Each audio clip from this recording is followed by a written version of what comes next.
One day in this year 2 BC, in his imperial palace at Chang'an, the Emperor of China, Son of Heaven, robed in yellow and seated upon his red dragon throne, received an ambassador, a Tartar, who kowtowed before him. Then, having most humbly touched his forehead to the floor 9 times, the ambassador rose and presented his celestial highness with 3 baskets of wisdom. These so-called baskets of wisdom, the emperor need not be told, were the sacred books of Buddhism, the religion which had grown out of the teachings of one Gautama, the Buddha, who had lived in India when Lao Tzu and Confucius had lived in China. 500 years had gone by since then.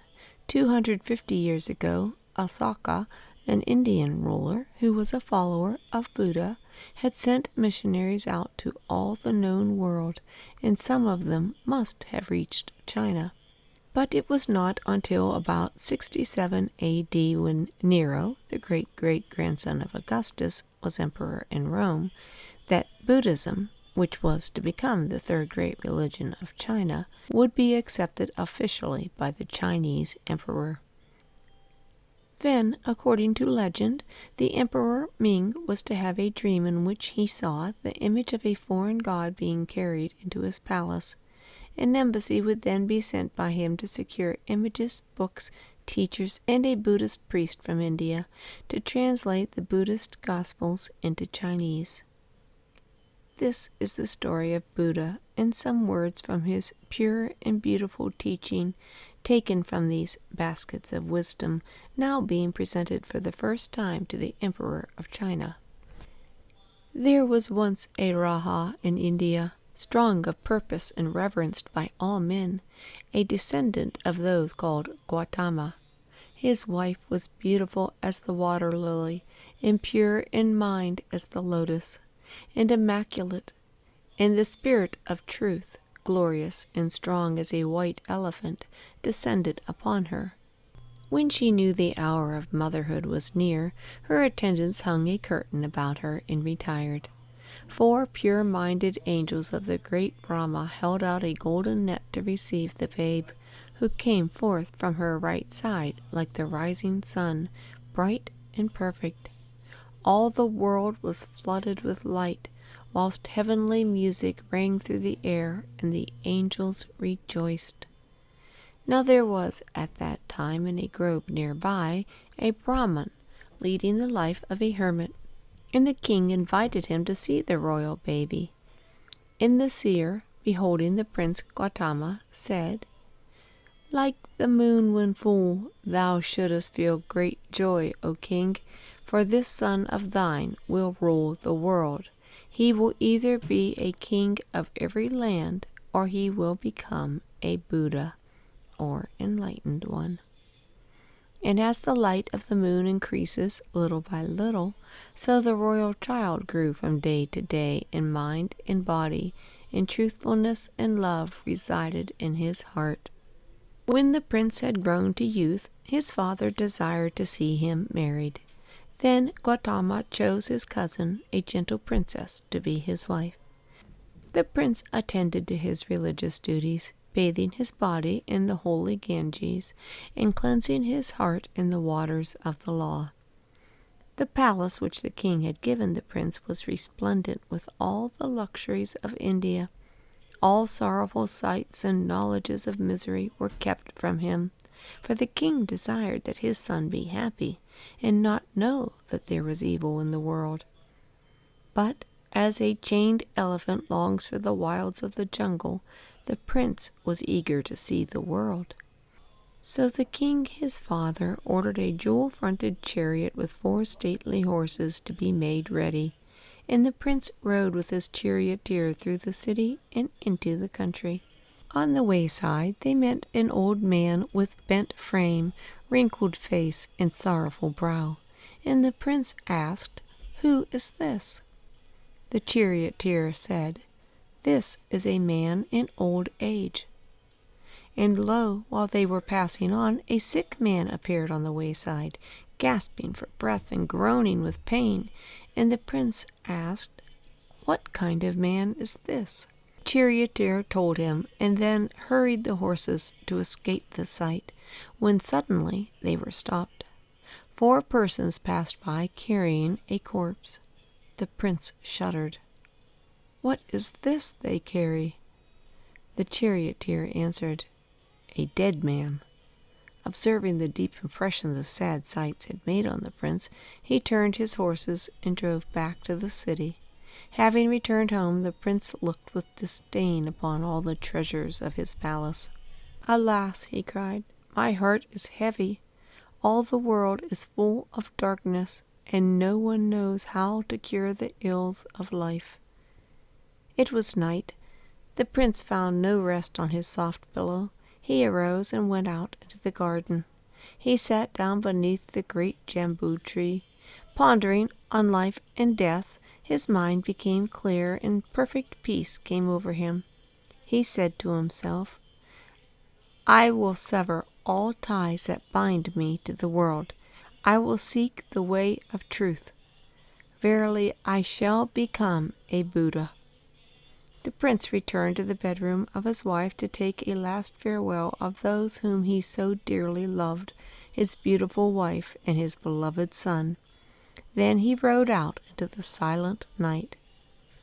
Gautama gave up his kingdom, severed all ties, and went into homelessness. He cut his wavy hair, exchanged his royal robe for a mean dress the color of the ground, and walked along the high road with a beggar's bowl in his hand. Now he was a bodhisattva, one who was seeking to become a Buddha. Now there were among the Brahmins 2 who were especially renowned as teachers of philosophy. The bodhisattva went to them and sat at their feet.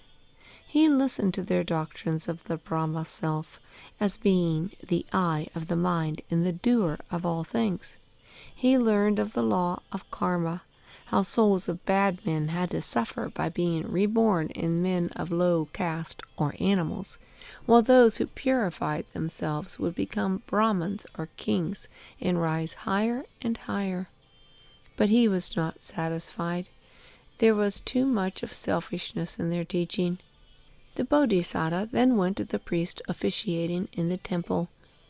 But his gentle mind was offended by the unnecessary cruelty performed on the altars of the gods, and he thought, "How can the slaughter of an innocent victim blot out the evil deeds of mankind? Purify your hearts and cease to kill. That is true religion. To abandon enviousness, to give up hatred and ill will, that is the right sacrifice and the true worship." So the bodhisattva went in search of a better system, and came to a settlement of 5 monks, and joined their company. With holy zeal and a strong heart, he continued for 6 years torturing himself, till at last he ate each day only 1 hemp seed, saying, "Let the flesh waste away, if only the mind becomes more clear." However, seeking true wisdom, he did not find it so. He left the monks and wandered away alone. The bodhisattva then directed his steps to that blessed banyan tree, beneath whose shade he was to end his search. There he gave himself up to meditation. Pondering on the origin of birth and death, he saw the truth, that perfect peace can dwell only where all vanity and thought of self has disappeared. Gifts are great, meditation and understanding, but greater than all is loving kindness. Blessed is he who has conquered all selfishness and pride. He has reached nirvana. He has become the Buddha, the perfect one. And now he thought, "I have obtained nirvana. Now I desire to give light to those who are in darkness, and to found the kingdom of truth upon earth." So the Blessed One set the wheel of truth rolling, saying, "The spokes of the wheel are the rules of pure conduct. Justice is the equalness of their length. Wisdom is the tire. Modesty and loving kindness are the hub, in which the axle of truth is fixed. To the Brahmins, the Buddha spoke of caste. Who is an outcast? Who is a Brahmin? An outcast is one who is angry and bears hatred, who does not fear to commit a wrong. He in whom there is truth and righteousness, he is a Brahmin. Not by his family or by birth does one become an outcast or a Brahmin, but by deeds. Our good and evil deeds follow us continually like shadows. It is impossible to escape the result of our deeds. Let us then guard our thoughts that we do no evil, for as we sow, so shall we reap.